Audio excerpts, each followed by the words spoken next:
이제 9월 전국으로 접어드는데 본인 아들든 아버지는 좀 말투가 다르네요. 아이가 저한테 빡쳐 돌아가지고 전화했었죠. 네, 마음이 너무 내가 할 말이 없더라고요. 30년이 지났는데 완전 군장하고 네. 다 신고 군복 입고 밤중에 잠깐 다들 전화 받았다. 그러면 잠도 제대로 못 자. 예, 그 전화가 되게 다행이네. 네, 전화가 있으니까 본인이 전화를 해주니까 그러니까 이제 금방 각 부대에다 다 그걸 했는가 봐요. 집에다 전화를 주소 써도 하라고. 그냥 전화 걸고 네, 간다고 막. 참그 한편으로 하더라고요. 네, 이제 9월 정부에 대한 이야기를 하겠습니다. 지금 제일 큰 문제는 역시 이제 내년 총선을 앞두고 선관위로 공이 넘어가는데 선거구 획정 문제가 어떻게 되느냐, 그다음에 선거 룰이 어떻게 되느냐 이런 부분들이 있습니다. 우선 이야기부터 짚어보죠. 그러니까 지금 현재 국회 정개특위에서 그 선관위 선거구 획정위로 간 거죠, 지금 결국은. 아니요, 저기 넘겼는데 네. 심상정 의원이 그게 공식적인 결정으로 합의를 안 해줘가지고 네. 넘겼다고 선언을 했는데 그 정개특위에서 서류상으로 만들어가지고 네. 두드리지는 못했다. 네, 자체적으로. 그렇죠. 뜯어지질 못했어요. 네. 그래서 심상정이 아니, 반대하는 지금 비례대표는 이게서 정해야 된다. 정계특위에서. 아니 그 얘기는 했는데 그러니까 그래서 거기서 제동이 걸린 상태. 제동이 걸렸어요. 넘어가지 못한 거. 서류상으로. 근데 외형상으로 하여튼 저는 그렇게 주장을 했어요. 어차피 우리가 선거개정위원회를 독립기구로 하자는 이유는 현역들의 기득권이 작용해서 뭔가 왜곡시킨 것을 막자는 거 아니었겠어요. 그 점에서 보면 저는 취지로 봤을 때는 그것을 넘기는 게 맞다고 봐요. 왜냐하면 비례하고 지역구를 하는 것이 본인들의 현재 지역구를 어떻게 조정할 것인가 왔다 갔다 하다가 결국은 이제 있는 것은 못 줄이고 새로 키울 것은 키우다 보니까 비례가 줄이는 상황이 반복됐으니까 그 점에서는 저는 오히려 넘기자고 주장을 해왔고요. 또 하나 이제 국회에서 가이드라인을 정해달라고 하는 것은 근본적으로는 법 개정 사항이 포함될 수밖에 없는 것은 결국은 나중에 법 개정을 해야 되니까 먼저 그것을 허용해야 되지 않냐 이런 입장이 됐다고 봐요. 그런데요, 이게 비례하고 지역구 정수 관련은 지금 공직선거법 규정이 안 돼 있거든요. 총 299명 더하기 세종 3명만 규정이 되어 있지 지역구 246 비례 50자 이거 정해진 것이 아니기 때문에 저는 선거구 획정사로 할 수 있을 여지가 있다라고 보긴 합니다. 그런데 뭐 아시다시피 독립기구라고 하더라도 계속 이제 각 정당들 특히 이번의 경우에는 선거구 획정을 구성하는데 야당은 아마 간접적인 의사만 반영을 했고 직접적으로 본인들이 추천을 하지 않았다고 그래요. 여당은 직접적으로 이제 선거구 획정위원을 추천을 했고요. 그래서 그 과정에서 선관이라든가 획정위원들을 통해서 자기들의 최선을 통해서 계속 입장을 전달을 할 걸로 보고 있습니다. 저는 선거구 획정위로 그냥 넘겨서 거기서 판단을 하는 게 맞다고 저도 이제 생각을 해요.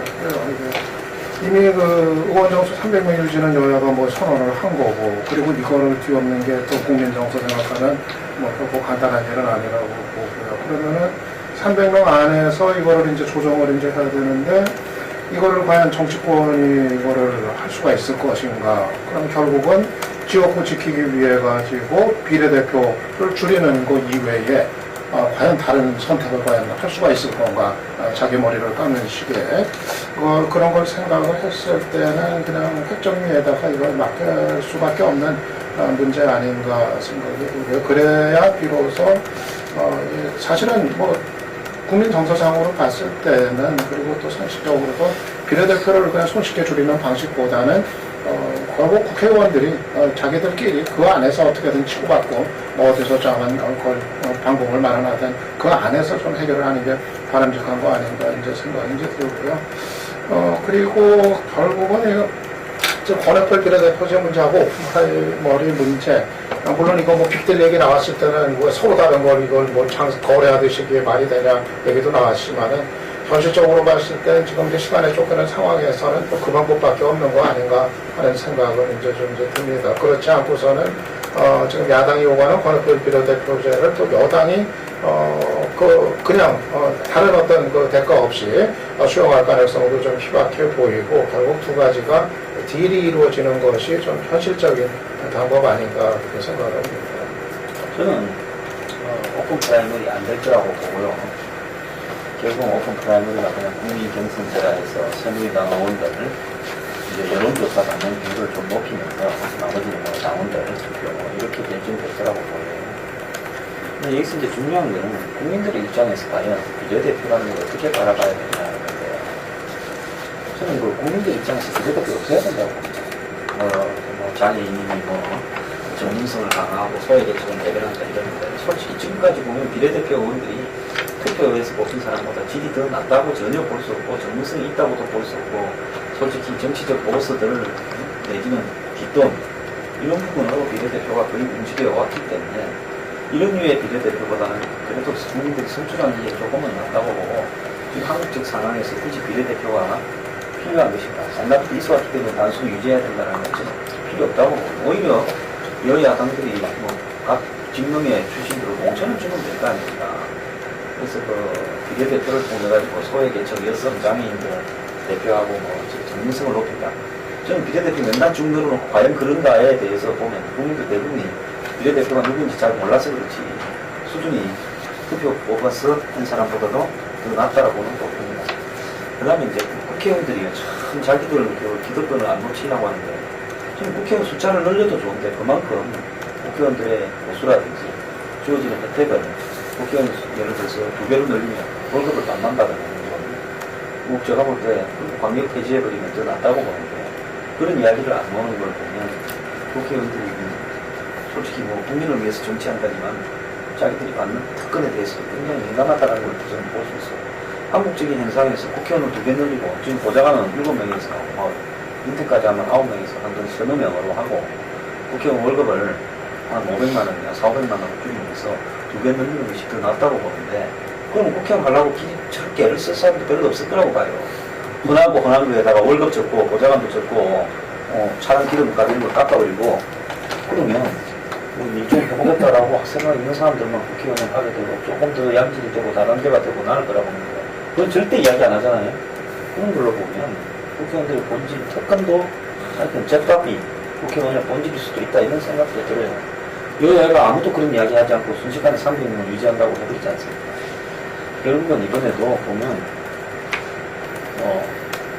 지역구 좀 농촌 지역구 없어지는 부분을 넣는 대신에 비례대표 조금 줄이고 그렇게 해가지고 300명 선에서 타입이 될 가능성이 거의 100%고, 국민 경선제를 해서 여론조사 반영비를 좀 높이고 이렇게 끝날 거라고 봅니다. 황 소장 현실로 보니 되게 그렇게 이렇게 현상이 또 있다고 보는 쪽이긴 합니다. 우선 한국 지역구 조정 관련해가지고 사실 한두 석만 조정이 돼도 전체가 흔들려 버립니다. 왜냐면 현재 지금 선관이라든가 이후에 언론들에서 평균했던 것은 246석이 유지된다는 걸 전제로 했는데, 만약에 한두 석만 늘거나 또 한두 석만 준다고 해도 특권에 걸렸던 하한선, 상한선 걸렸던 것이 같이 움직여버리기 때문에 조정하는 것이 굉장히 복잡해집니다. 그래서 대개 그동안 하는 것 보면은 그대로 246석 그대로 정해놓고 나서 나머지를 조정하다가 한두 개를 붙이다 보니까 바뀌는 그런 상황입니다. 그래서 전체적으로 조정해서 하기는 쉽지 않을 거라는 생각이 들고요. 지금 오픈 프라이머리 권역별 비례 관련해서는 저는 몇 초부터 오픈 프라이머리가 여야가 합의해서 공직선거법에 규정해가지고 모든 정당들이 같은 날 하도록 하는 방식은 들어가는 것보다라고 판단을 했습니다. 그럼에도 불구하고 왜 김무성 대표는 이것을 계속 주장했을까? 언젠가 우리 회의에서 누가 그랬죠? 황 소장이라면 누가 그랬나? 김무성 대표도 그것의 가능성 실현되기 어려울 거다 알고서 했던 거 아닌가? 그런 얘기 했었는데 제 불가능했던 것 같아요. 좀 생각이 들고요. 최근에 와서는 김무성 대표가 아주 이제 이른바 친박에서 반박이 나오니까 세게 박았죠. 정치 생명을 걸겠다 했는데 내용상으로 보면 굉장히 애매하게 이야기했어요. 두 가지 얘기했죠. 하나는 미국식 오픈 프라이머리 있는 거 아니다. 다양한 방식이 있다는 얘기고, 또 야당이 협조해줘야 된다는 얘기이기 때문에 자기 책임 아니니까 하나만 안서를 했던 것 같습니다. 정치 생각은 모르겠는데 프랭카드는 많이 없다. 그리고 권역별 비례대표제는 100% 물 건너갔다고 보는 게 맞습니다. 왜냐면 지금 이거 두고도 좀 도입하자는 얘기를 하는 사람들이 있는데요. 사실은 지난번에 200대 100도 일본식 지금 현재 하는 것처럼 일본식으로 적용하면은 유용할 수가 있지만은 독일식으로 2대1로 적용하면은 작동 자체가 왜곡돼서 작동이 됩니다. 지난번에 했지만은 2대1로 간다고 하더라도 예컨대 특정 지역에서는 제1당은 지역구만 가지고 가고 소수 정당들이 비례 가져가는 구도가 될 수밖에 없습니다. 그래서 1대1로 되든가 최소한 3대2는 돼야 작동하는 것이어서 그런 상황인데 지금 뭐 50몇 석, 심지어 60석 늘린다고 하더라도 이걸 가지고 번역별 비례대표는 어렵습니다. 우선 이걸 6개 지역으로 쪼개본다고 하세요. 그래서 이미 이제 정수가 정해진 상태에서는 번역별 비례대표에 물 건너갔다라는 생각인데 이후에 조정을 어떻게 할 것인가? 역시 이 현실론으로 보자면은 그동안의 비례대표제의 취지에 살리지 못했기 때문에 폐지하자는 주장도 아마 국민들한테 얘기하면 설득력이 있긴 할 겁니다. 그러나 다른 한편 우리가 그 비례대표 도입의 취지가 역사적으로 바뀌어왔다는 점도 좀 생각을 해야 될 겁니다. 어느 기록에 보니까 63년에 이제 62년 헌법이 되겠죠. 그 다음에 63년에 이제 당시 이제 선거법 관련해서 당시 전국구가 도입된 배경에 제1기가 그런 얘기 했다고 말입니다. 이북 출신들, 지역 기반이 없는 이북 출신들, 군인들이라든가 이런 사람들을 정계에 진출하는 용도로 해서 전국구를 했었다. 당시로서 그게 좀 설득력 있는 얘기 아니겠습니까? 이북 출신 자기 지역 기반도 없는데 정계에 진출을 시켜야 되는데 어떻게 할 것인가 하나가 나왔다는 것인데 이후에는 이제 아까 말한 대로 뭐 직능별 또는 뭐 취약계층 대변한다고 했는데 최근에 와서 이제 정당 투표가 등장했을 때는 그 측면뿐만이 아니라 소선거구제를 가지고 있는 약점이 사표를 이걸 어떻게 보완할 것인가 이런 관점인데요. 역시 계속해서 공천 과정에 대한 국민들의 신뢰를 좀 못 받고 있어서 홍소장 같은 비판적인 지적도 그래도 국민들한테 어느 정도 공감을 받기도 하고 있는 것 같습니다. 비례대표 문제는 이제 뭐 비례대표가 늘어야 된다, 아니다, 뭐 또는 뭐 고려대 비례대표다 이런 이제 주장을 이제 또 뭐 필요한 부분들이 있지만은 저는 동시에 아까 이제 홍소장도 얘기했지만 지금 비례대표제에 대한 어떤 불신이 현실적으로 대단히 광범위하게 존재하는 건 또 분명한 사실이거든요. 그렇다고 보면은 저는 이 비례대표제를 지금 주어진 거라도 정말 어떻게 투명하고 공정하게 운영할 것인지 이거에 관해서 얘기를 같이 해야 되는데 정작 거기에 대해서는 아무 얘기가 없으니까 저는 이게 비례대표 늘리고 또 권한권 비례대표를 뭐 도입하지 이러니까 힘을 못 갖고 있는 중요한 또 원인이다 이렇게 이제 생각을 합니다. 사실 비례대표가 정말 전문가들을 영입하기 위한 그런 용도로 지금 이제 사용이 돼 왔었느냐 돌아보면은 뭐 여당은 그렇다 치더라도 야당 같은 경우도 뭐 지난 19대 공천 보면은 뭐 대파 공천이 가장 극심하게 나타났던 게 비례대표 공천이 고로 지적이 되고 있고 또 실제로 지금 야당 같은 경우 보면은 전에처럼 이게 야당 안에 전문가들이 없어요. 외교 전문가도 없고 대북 전문가도 없고 경제 전문가도 없고 비례대표는 그냥 그렇게 운영을 하면서 영입하면서 그러면 그런 거 거기에 안 쓰고 뭐 했었느냐 결국은 이제 뭐 그런 이제 얘기가 나올 수밖에 없는 거고 그래서 지금 전문가들을 이 의정활동에 참여시킨다는 취지가 제대로 구현되지 못하고 오히려 이거 개파 공천의 어떤 논란을 일으켰던 그런 문제에 대한 어떤 시정의 어떤 의지 정말 투명하고 공정한 비례대표 공천 이거는 정작 얘기가 안 되고 얘기를 하니까 이게 힘을 못 받고 있는 거 아닌가 생각을 합니다. 현행 비례대표제에서 제일 큰 수혜를 보는 건 여성들이에요. 여성이 무조건 절반씩 돼야 가지고 가니까 그리고 이거는 폐지 이야기가 나오는 순간에 가장 극렬하게 반대할 쪽도 여성들입니다. 그거는 현실적으로 그 숫자가 너무 커지다 보니까 조금 전같이 전문가들을 영입할 수 있는 여지가 그만큼 줄어드는 그것도 번호를 1, 2, 3, 4분 이렇게 홀수든 짝수든 이렇게 나와가면서 줘야 되잖아요. 그러니까 여성의 경우에 야권은 또 그 특정 집단들이 떠나면서 그 집단들이 아니 그러니까 저는 그 지금 여기 이제 여성이 없어서 이 이야기가 좀 조심스럽긴 하지만은 비례대표를 꼭 여성 남성을 그거를 비교적으로 분부하는 게 과연 합리적인 건지 차라리 어떤 뭐 분야별로 어떻게 뭐 그렇게 하면 뭔지 모르겠지만 그러다 보니까 물론 이제 남성 쪽은 남성 쪽대로 그런 지적도 가능하겠지만 여성 쪽도 어떤 특정 분야에 대한 어떤 전문성 없이도 이렇게 정치적인 차원에서만 이렇게 또 이제 들어가는 이런 경우가 또 비일비재하기 때문에 저는 그런 문제도 저는 이거 뭐 남녀 문제 떠나가지고 이거 한번 좀 생각을 해봐야 되는 거 아닌가 저는 생각을 합니다. 이창선 피켓팅 나오겠네. 아 이거 참 우리나라가 여성이 국회의원 그 참여율이 너무 낮다 보니까 아프리카 우간다보다도 낮다 그러더라고. 그러다 보니까 인위적으로 그렇게 만들어진 그때 이제 뭐 예선 대통령까지 나왔는데 뭐 이거 뭐 대통령 나와서도 그렇지 않다 이래가 이제는 오히려 지역구의 30%그 여성 공천까지도 지금 야당에서는 지금 이제 당연히 아마 명시했던 걸로 알고 있는데 그건 그렇고요. 그래서 어쨌든 선거구제 문제가 이번에 정계특위에서 본격화 시키지 않았다는 거, 뭐 이런 부분들이 제가 볼 때는 이렇게 양당의 기득권 체제 구조, 이 부분들이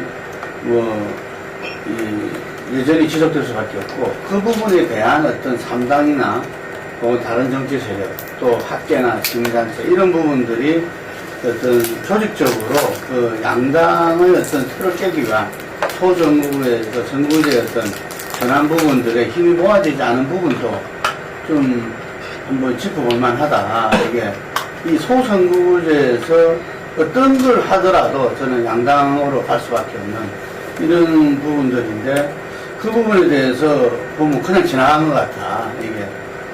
그래서 그게 지금 현재 정기특위나 선거구 획정위의 그 결과를 갖다가 이렇게 대략 이렇게 될 것이다 하는, 별 기대하지 않는, 현재 기본적 틀은 유지되는, 조금 해봤자 이렇게 플러스 마이너스 어느 정도 되는 이런 식으로 될 수밖에 없는 그런 걸 나왔다고 저는 이렇게 보여주시는데, 선거구 획정위 같은 경우도 제가 이야기를 들어보면은 현실적인 어떤 정치 이 부분들에 대해서 자기들이 잘 모르기 때문에 그 부분에 대해서 마음대로 갈 수가 없다. 그래서 선관위를 중재로 해서, 그러니까 자기들이 직접 무슨 정치인들한테 의견을 듣거나 직접 만나서 협의를 하거나 이러지는 못하죠. 안 하지만, 그 중간 매개체로도 선관위가 있어가지고, 그 선관위에 이제 여야 정치인들이 예를 들면은 이야기를 통해서 선관위가 이제 그분들한테 좀 전달하는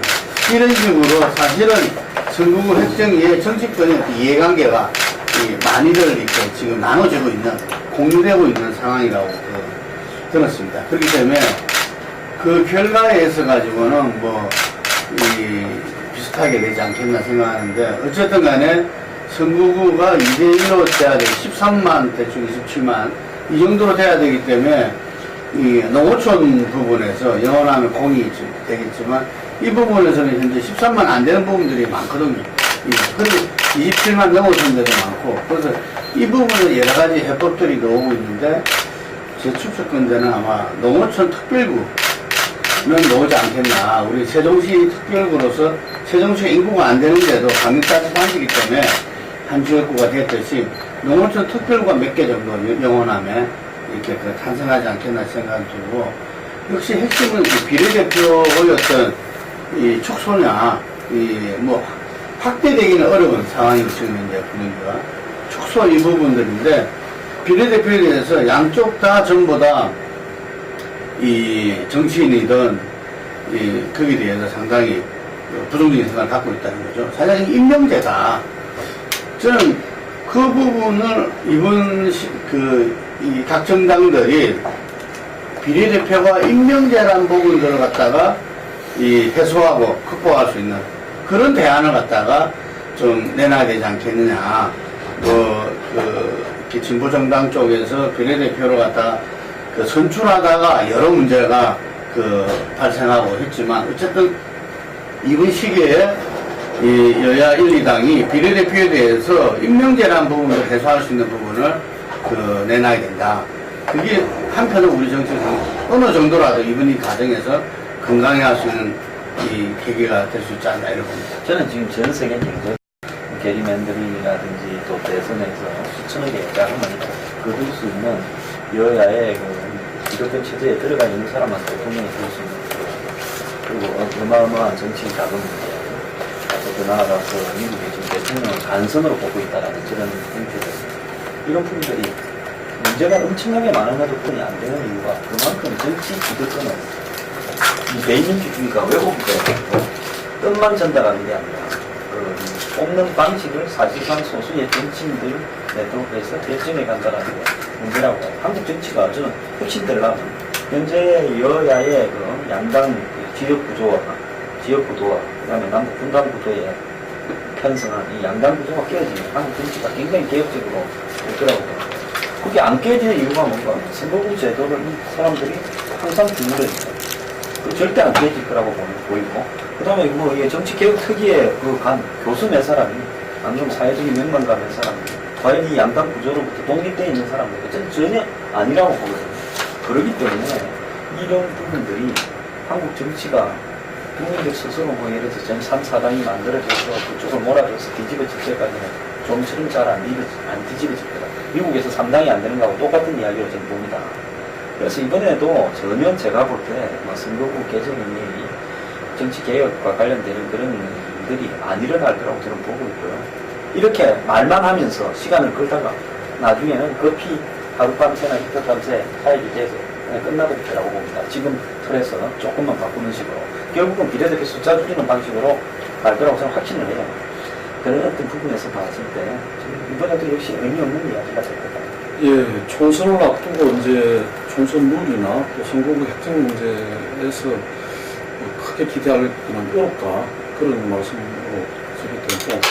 다만 그런데 이게 진짜로 아까 말씀하셨듯이 여야 기득권 구도가 깨지고 하기 위해서는 대선으로 가면서 이런 게 좀 공약으로 돼가지고 여야 공이 뭐 선거 그걸 소선거에서 바꾸겠다든가 이런 거를 하면 나중에 가능성이 있을 수도 있지 않겠나 생각이 됩니다. 예, 이 문제는 이 정도 하죠. 또 더 할까요? 그래서 저는 그 양당 독과점 문제를 상당히 강하게 문제를 제기하는 게 필요하지 않느냐. 네. 이번에 물 건너갔다 하더라도 그걸 듣고 시정을 해줄 필요가 있다는 생각이 들고 그 점에서는 그 여당은 현상 유지하려는 측면을 이해한다고 하더라도 이걸 뭔가 깨트리려고 했던 야당이 이번에 쟁점화시키는 접근 방법에서 아주 패착을 반복해서 줬다. 혁신이가 불쑥 던진다든가 갑자기 비례대표들이 자꾸 깜짝 던진다든가 그 다음에 이후에 또 협상을 하면서 무슨 오픈 프라이머리하고 권역별 대표하고 또 문재인 대표가 엮어산다고 해가지고 하나씩 10가지 야당이 좀 문제가 그것도 제대로 전략적이라든가 아니면 기본 문제의식을 제대로 잡지 못했다는 점을 좀 지적을 해볼 수 있습니다. 제가 이런 걸 김만원 박사 마음에 들려 좀 하지. 원내대표 오늘 인터뷰할 때 그걸 제가 좀 제기하고 물어보려는데 우리 김 박사님 이야기했듯이 저는 이번에 뭐 이래저래 하더라도 아까 말씀 비례대표 임명제에 대한 어떤 획기적인 그 개선 방안하고 이제 또 하나가 뭐냐면 기호순번제 1, 2번 이 부분이라도 좀 이렇게 자기들이 기득권을 내려놓겠다는 차원에서 다른 특권이 아니라 노조에서 이걸 갖다가 별감 선거 다 없잖아요 이제. 예, 국민들이 이제 뭐 10번 갔다 해서 뽑을 사람 못 뽑을 것도 아니고 근데 1, 2번 표에 대한 그 기득권 이거라도 내려놔라. 그걸 좀 제기할 생각입니다. 네, 좋아요.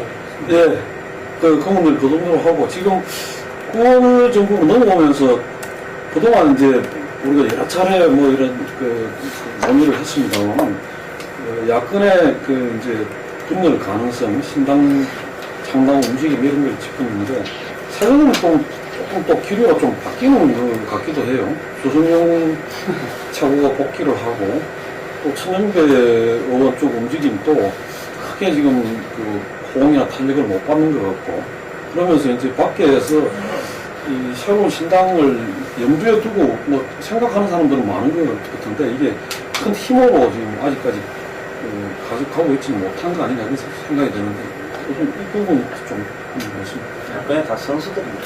아직 때가 이래서 그렇죠. 제가 볼 때 때가 이르고 선거구제가 어떻게 될지 모르고 또 야당이 지금 공식적으로 뭐 혁신 활동이 종료되었다고 해서는 아직 한 것도 아니고 그러다 보니까 먼저 움직이면 화살을 먼저 맞게 되고 또 호남 민심 자체도 뭐 이 사태를 어떻게 바라봐야 되는가에 대해서 아직까지 지금 어쨌든 전국 상황을 야권이 주도해가는 게 아니라 끌려가는 양상이 지속되다 보니까 이런 상황에서는 좀 움직이면 뜬금없다라는 평가를 받게 되고 앞선 사람이 총을 맞게 되죠. 그렇기 때문에 시간이 조금 더 늘릴 거라고 저는 움직이면서 사람들이 언제 나타날까요?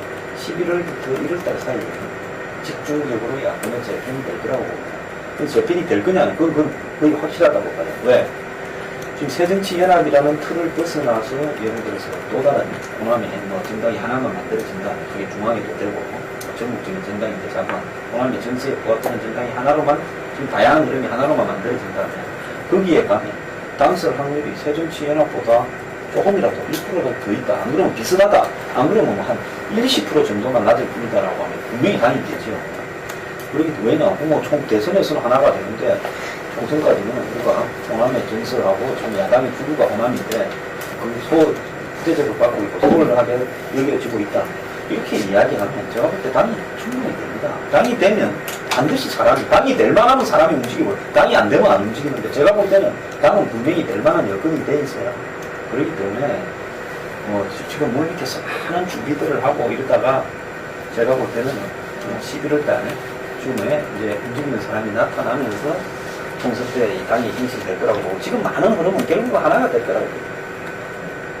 지금으로서는 뭐 일정 기간은 야권 신당의 동력을 찾는 것은 좀 쉽지 않은 과정이다 이렇게 보고요. 일단은 뭐 전국의 분위기 자체가 이제 좀 맞지를 않고 지금 뭐 야당 같은 경우 지금 계속 혁신 문제 또 남북 관계 뭐 이런 대형 이슈들이 안팎에 있는 상태에서 아직은 뭐 이제 당내 개파 간의 직접적인 대충돌 이런 게 없는 상태에서 총선을 앞두고서 다분히 모험적인 그런 선택을 먼저 할 사람들은 없다고 이제 생각이 되고 결국은 지금 얘기대로 이제 총선 공천의 어떤 좀 윤곽 대략 그 분위기가 좀 감이 잡혔을 때 공천이 이제 어느 방향으로 하겠다는 감이 잡혔을 때 그때 이제 격파 갈등이 이제 불이 붙으면은 아마 그때 가서 이제 좀 그런 움직임이 다시 가져와되지 않겠는가 이제 생각을 이제 합니다. 근데 저는 그 상황이 된다 하더라도 아마 좀 파괴력이 있는 어떤 야권 신당 정말 어떤 그 의미 있는 수준의 야권 신당은 좀 쉽지는 않을 거다 하는 이제 그런 이제 생각을 갖고요. 아마 있다 하더라도 이제 뭐 호남 지역을 중심으로 한 어떤 그 개별적인 어떤 이탈을 통한 그 후보들의 어떤 연대 수준의 어떤 그 신당, 그래서 전국적인 어떤 뭐 파괴력을 갖는 뭐 그런 수준까지 가기는 좀 어렵지 않겠는가. 왜냐하면은 어떤 전국적인 어떤 구심이 될 만한 그 리더십 자체가 지금 없는 이제 상황이기 때문에 아마 특정 지역에서 어떤 그 후보들이 결국 이제 출마를 하기 위한 어떤 수준의 그런 거에 좀 그칠 가능성이 좀 크지 않겠는가 이제 그렇게 이제 봅니다. 근데 사실은 이게 지금 결국 이제 문재인 대표가 어떻게 하느냐에 따라서 이 여부가 또 상당히 이제 영향을 받을 것 같은데 사실은 제대로 리더십을 발휘하면은 그 신당의 움직임을 차단하고 이거를 다 껴안고서 이제 갈 수도 있는 이제 상황인데 아직까지는 이제 뭐 그게 이제 지금 이제 불안한 상태고 그래서 그런 여지는 계속 안고 간다고 보는데 가장 이상적인 거는 사실은 좀 문 대표가 정말 자기가 어떤 내려놓을 어떤 그 결단을 뭐 하면서라도 정말 오히려 신당이 분열이 되는 게 아니라 지금 나가 있던 사람들 천정배나 뭐 정동영이나 뭐 이런 등등 나가 있던 사람들까지도 다 한 곳에 불러 모을 수 있는 어떤 그런 어떤 정기가 이제 마련이 된 상태에서 총선을 치를 때 총선에 이제 좀 기약이 이제 되는 건데 문제는 이제 그런 어떤 의지나 어떤 그런 가능성이 지금 현재로선 보이지 않기 때문에 거기까지 기대하는 건 현재로선 좀 무리라고 좀 판단이 됩니다. 유 박사가 지적한 그 전국적인 리더십을 발휘할 수 있는 사람이 신당 뭐 하는 사람이 없다. 하는 건 이미 주어진 객관적인 조건 아니었습니까? 그렇기 때문에 새정치민주연합이 이 기득권 취재를 계속 유지하고 있는 상황을 만들었고 난이하게 되어가는 측면이 있었죠. 나는 그래서 오히려 그게 역설적으로 신당이 나올 가능성을 만들어주고 있는 것이 아닌가. 밖에 뭔가 과거에 안철수 같은 사람이 있어가지고 지금은 안철수 위력이 다르지만 과거처럼 있다고 한다는 내부적인 긴장과 굉장히 강했을 것인데 그게 오히려 역설적으로 신당의 출입 요건을 만들어주고 있다는 생각이 들고요. 최근 움직임 관련해서 악화된 게 아닌가라는 것은 되게 이런 정도를 가지고 언론들에서 보도를 하고 있는 것 같습니다. 당 내부에서 비주류 중에서 이탈 가능성까지 조금 보였던 주승용, 과거의 김동철 이런 정도 사람들이 다시 이제 최고위 복귀하고 이런 거 하니까 조금 꺼지는 거 아니냐라는 것인데 저는 해석을 좀 달리합니다. 그런 케이스의 경우에는 사실은 굉장히 애매한 입장에 있었었다. 신당을 만들더라도 저 사람들을 과연 넣어야 되느냐 말아야 되느냐 이쪽에 저쪽에 대한 계획이 되는 입장에 있었기 때문에 이게 무슨 결정적인 변수는 아니었다라고 봅니다. 이제 왜 이렇게 웃어요? 그렇게 보고 그리고 또 신당으로 간다고 했을 때 신당이라고 참, 내역에서도 굉장히 이질적인 요소들이 있어가지고 좀 애매한 그런 상황이 있었다고 보고요. 그리고 박지원 의원은 4개, 6개 흐름이 있었다고 하는데 개별 인물로 보면 그렇게 볼 수 있겠지만 제가 봤을 때 현재 2.5 정도의 흐름이 있는 걸로 보이는데 왜 이게 가시화가 덜 돼 있느냐 하나는 황 소장 지적처럼 시점이 나와 있는 점 하나 있고요. 또 하나는 이게 먼저 단일하게 출범하는 게 맞는가, 창비등까지는 개별적으로 가다가 수령하는 게 맞는가에서 약간의 서로가 좀 정의되지 않는 부분이 좀 일단 느낍니다. 그러나 또 하나 이제 강력하게 만들 수 있는 매개체가 뭐가 있느냐, 기존에 이미 등록해서 활동하고 있는 민주당이라는 이름을 가지고 좀 은퇴로 갈 가능성이 굉장히 크다라고 봅니다. 등록되어 있는. 오는 9월 18일 새정치민주연합에서 과거에 1955년에 태동했던 민주당의 창당 60주년 기념행사를 한다고 하는데 그 작은 민주당에서도 같이 우리가 정통성 있다라고 이제 주장하는데 행동하는데 하여튼 그런 거 있던데 어쨌든 간에 그 새로 신당은 민주당이라는 이름을 가지고 좀 태동할 거라고 좀 봅니다. 그리고 또 하나 말씀드리자면 저는 혁신에는 일정만 남았을 뿐이지 향후에 이제 신당 태동과 관련된 혁신의 변수는 없다. 오히려 변수가 될 소지가 있었다면은 극단의 위기 상황에 처해가지고 문재인 대표가 막판에 본인의 리더십을 혹시 포기하는 상황이 좀 생길 수도 있다. 워낙 위기에 처하게 되면은 그럴 여지를 뒀었는데요. 최근에 지금 이명식 주간 얘기했다시피 조승용 최고위원 복귀 등 해가지고 이제 다시 이제 조금 안이한 마음이 들어가게 이제 만들어져서 이제 그런 가능성도 없어지고 결론적으로 말하면은 신당은 태동할 것이다. 그리고 아주 힘이 없는 상태도 아닐 것이다. 일정한 정도의 경쟁력은 가질 것이다. 다만 전국적으로 얼마나 될 것인가 이건 다른 문제라고 봅니다. 야권 신당은 말씀하신 대로 저는 필연적이라 보고요. 그 근거로서 일단 그 총선에 그 공급자들이 넘치고 있다. 이런 부분들이 지난번에 그 새정치연합을 안철수 의원이 만들면서 새롭게 많이 지금 형성이 됐어요. 그런 부분들이 지방선거를 치르면서 소화되지 못했고 계속적으로 정치 활동을 해오면서 어쨌든 전국적으로 그 공급이 지금 넘치고 있다라는 부분 하나를 들고 또 하나는 어쨌든 간에 이 부분들을 정리해낼 수 있는 야당의 어떤 혁신이 지금 이제 가히 성공적인 결과가 되리라 보지 않고 있다. 이 혁신은 어떤 면에서는 동전의 양면으로서는 문재인 대표의 어떤 리더십, 이번 총선에서 문재인 대표로 승리할 수 있을 것이냐, 그리고 대선 주자로서 이 문재인 대표를 갖다가 우리가 믿고 갈 것인가, 이런 부분들이 야권 내에서 어떤 일치감을 갖기 좀 어렵다. 이런 부분 속에서 그 야권 신당은 필연적이라 보는데, 과연 이 부분들이 좀 전국적인 의미 있는 정당이 될 것이냐, 이게 이 야권 재편이 좀 힘있게 될 것인가, 이런 부분들은 제가 볼 때는 이 마지막 요소인 어떤 대선 승리를 위해서 지금 야권 신당, 야권 분당이 필수적이다 라는 인식이 동의될 것인가가 상당히 중요하다 봐요. 이 부분이야말로 지금 현재 야권의 이 제1야당의 어떤 창조적 파괴, 이 창조적 파괴가 오히려 이 2016년도, 17년도에 어떤 대선 승리를 위해서 필요하다라는 부분들이 인식됐을 때, 예를 들면은, 지난번에 이 혁신위원회 한 위원도 저희들랑 인터뷰 속에서 대선 승리를 위해서, 지금 현재 혁신회에서 활동하고 있지만, 이 혁신의 활동이, 결과가 어떤 대선 승리를 갖다가 이끌어낸다면 모르겠지만, 만약에 그렇지 않다면은, 또 그 점에서 야권 신당도 의미있게 바라볼 수밖에 없다, 기대할 수밖에 없다, 이런 이야기를 하셨거든요. 아마 그것은 저는 현재 현역 의원들의 어떤 다수의 어떤 정서 아닌가, 친노 핵심을 제외한 이 다수의 정서가 어떤 면에서는 그렇게 바라보고 있다. 김동연 대표 핸폰 논리 같은데? 네. 신당이 혁신이다라고요. 네. 그게 동의하는 사람이 생겼을 때 야권 신당이 힘있게 된다는 게 아니죠. 그래서 아까 말한 뭐 전국적인 어떤 이 리더십을 인정받을 수 있는 인물의 결합 이 부분도 아마 그때 가능하지 않겠느냐 이래 보여지고 있기 때문에 저는 그 부분도 가능하다 이렇게 예측합니다. 이게 이 새로운 어떤 야당의 어떤 출현 이것이 이 정권 교체를 이뤄낼 수 있다라는 부분들이 이 야당 내에 된다면은 좀 힘있는 야권 재편 예, 약간 신당을 바라본 시각은 이제 좀 시기적으로 아직 조금 남았지만은 분명히 있을 것이다 이런 시각도 있고 이제 있다 하더라도 그것이 얼마나 영향을 미치겠나 이런 데 대한 좀 생각은 좀 차이가 있는 것 같습니다.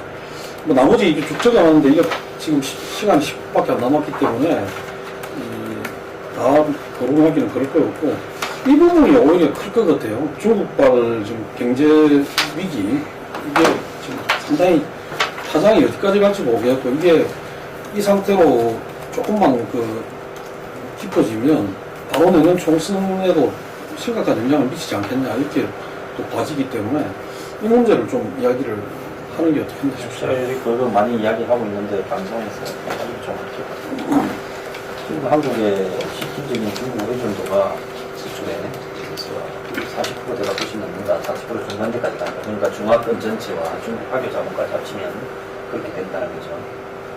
근데 이런 상황에서 지금 중국을 이 최근의 위기가 뭐냐 이렇게 일시적인 거냐 아니면 체제적인 위기냐 전 체제적 위기라고 보고 어떤 체제적이냐 중국의 공산당 지도부가 자본주의적인 경제 시스템을 결정하면서 주요한 의사결정은 공산당 지도부 소수가 결정을 해왔는데 이 과정에서 결국은 이 성장 과정에서 중국에 있어서의 예를 들어서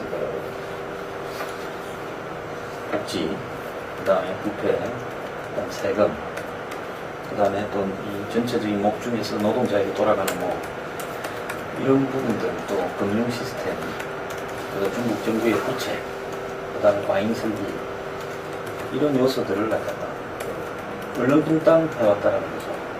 그러니까 한마디로 계획이 될 수 없는 문제를 계획이 가능한 것처럼 주식시장조차도 지금까지 한 10여 차례 이상 주식을 팔지 마라. 정부가 돈 풀어서 이 돈으로 주식 사라. 이걸로 주식시장이 떠받쳐질 거라고 생각하는 건 착각이죠.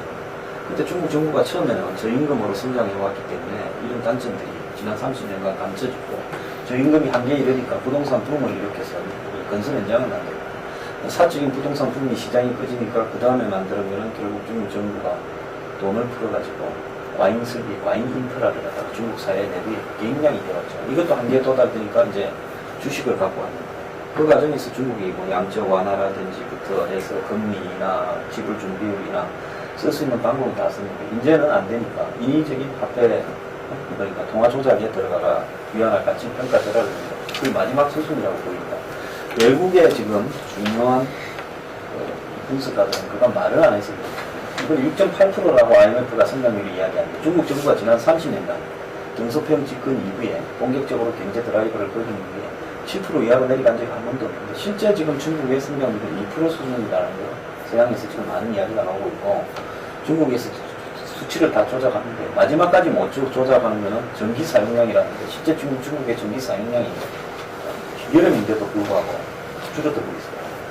그리고 중국에 진출해 있는 한국 대기업들의 하청업무 그 다음에 조작하는 회사들 내용 보면 60% 50% 수준이라는 거죠.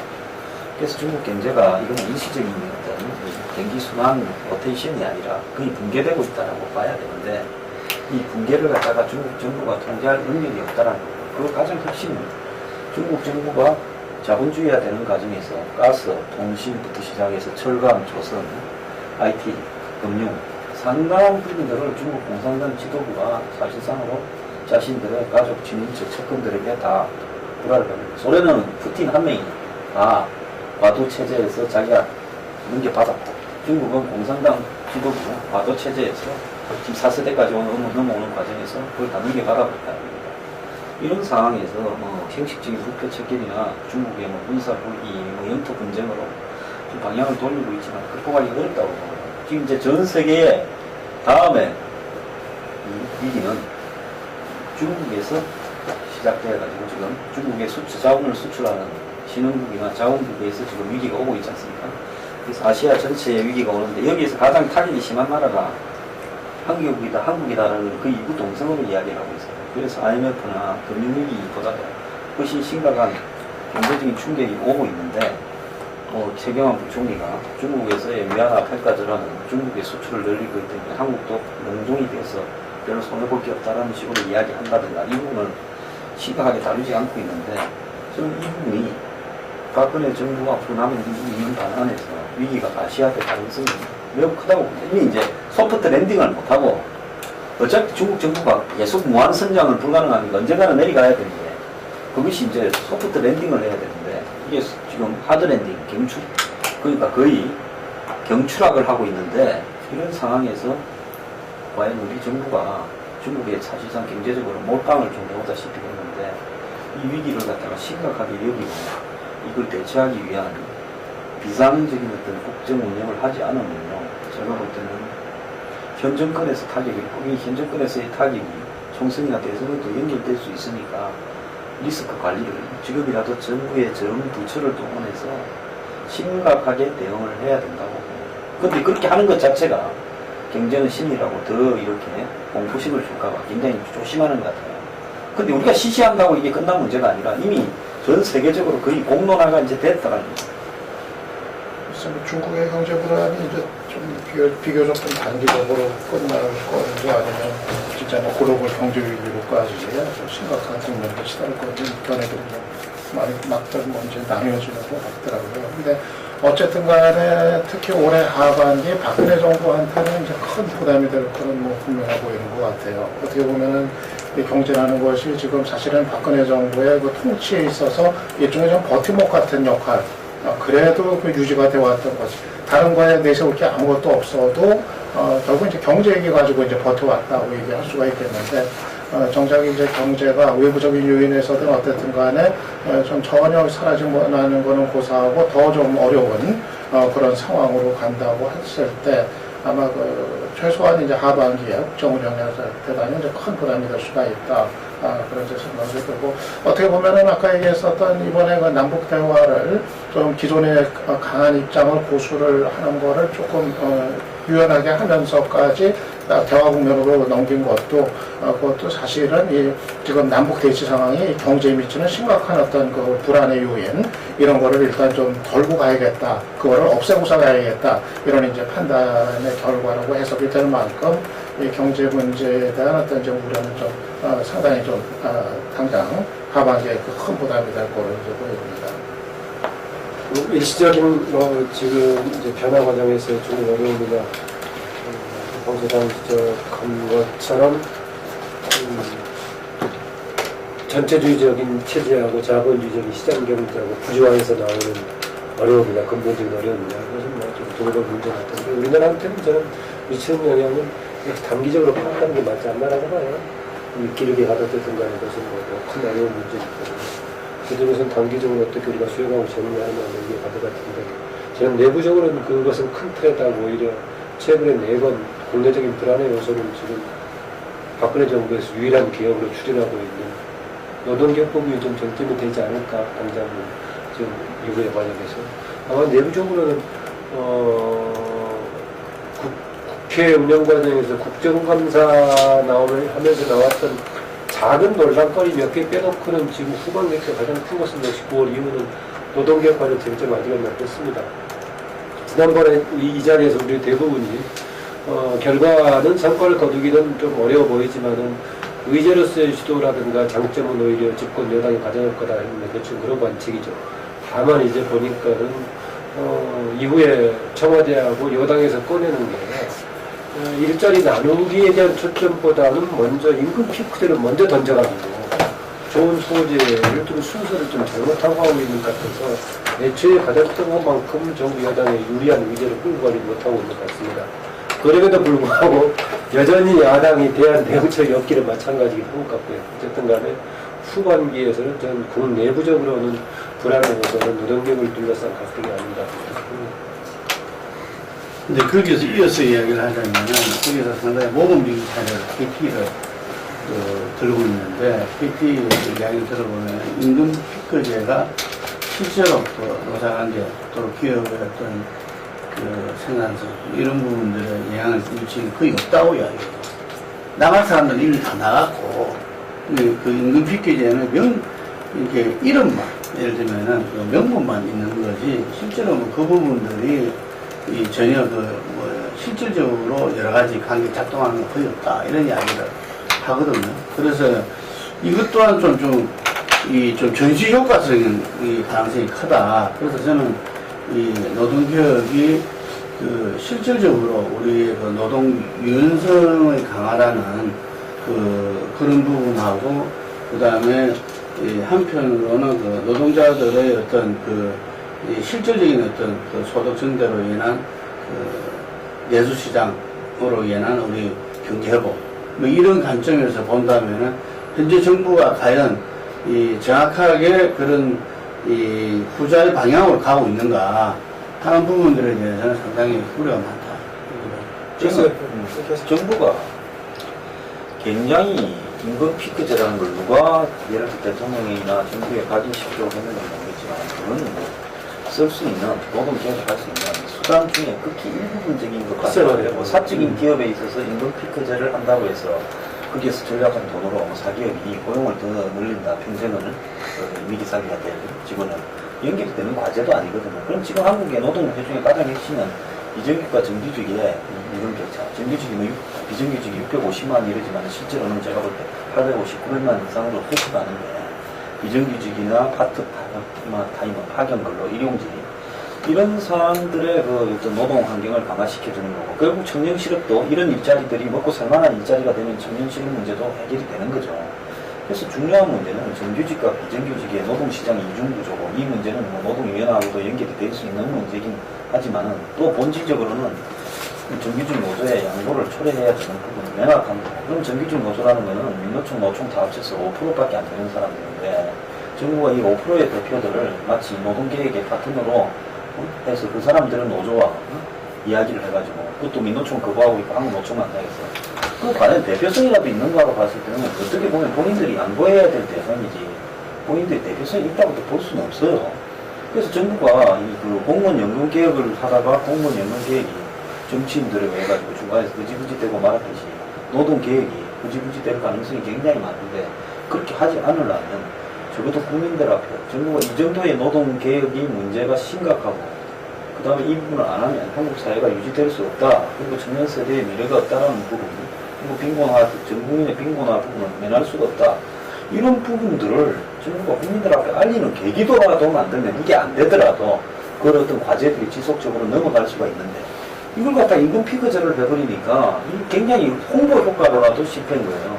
그래서 지금부터라도 정부가 임금 피크제가 노동계획에 중요한 것처럼 이렇게 밀고 가는 부분, 또 더 나아가서 홍보를 그렇게 하는 부분, 또 현재의 노동 비정규직과 비정규직의 문제를 해결하기 위해서 현재의 협상 파트너들이 옳은가 하는 부분, 이런 문제들에 대해서 정부가 좀 이 노동 개혁뿐만 아니라 나머지 어떤 개혁 문제도요, 그걸 갖다가 좀 깊게 고민을 하고 밀어붙여야 되는 거 아닌가 하는 생각입니다. 절대 공감하는 데 없이 했던 얘기도 그건데, 일자리 공유 문제하고 지금 양극화 문제 해결을 초점으로 삼는 굉장히 우리 사회에서 맞는 과제로 맞는 방향이었다. 그럼 그것하고 관련된 해법을 던져놓고 뭔가 그 중에 여러 가지 보조 수단의 하나로서 이제 임금 피크제 문제를 해야 되는데, 그게 지금 이 문제 핵심인 것처럼 던져가지고 공감을 얻기는 어렵다. 지금 뭐 정규 비정규직 차원의 뿐만이 아니라 1차 하차업체, 2차 하차업체 뭐 따지고 놓고 보면 엄청난 지금 불평등 구조 있는 문제인데, 이런 문제에 대한 던진다면 아마 국민 다수가 공감할 수 있을 것인데, 이 문제에 대한 해법이 없고, 그렇다면 야당이 오히려 이 문제에 대한 해법을 내야 되는데, 오히려 야당은 지금 대형 노조들의 의지하는 그 패턴, 관습을, 관행을 계속 유지하고 있어가지고 여야 모두 지금 갑갑한 상황입니다. 예. 지금 경제 불안정 문제 이야기하다가 이제 그게 올 하반기에는 역시 노동개혁을 둘러싼 정부와 노동계의 어떤 충돌, 마찰 가능성 이런 부분까지 이야기를 했습니다. 문제는 이제 이게 이런 주가가 떨어지고 또 이제 부동산 경기도 하게 되면 불안 심리가 확산되고 그게 또 총선에 어떤 영향을 미칠지 이런 부분도 생각을 하지 않을 수 없는데, 일단 이 9월 자담은 이 정도 그로 마무리를 하고 9월에는 다시 이제 국감도 열리고 또 이산가족 상봉 문제가 또 이제 그 추석 때 한다고 그러니까 그게 어떻게 될지 여러 가지 이제 또 변화된 그 이슈들이나 상황들이 전개될 것 같습니다.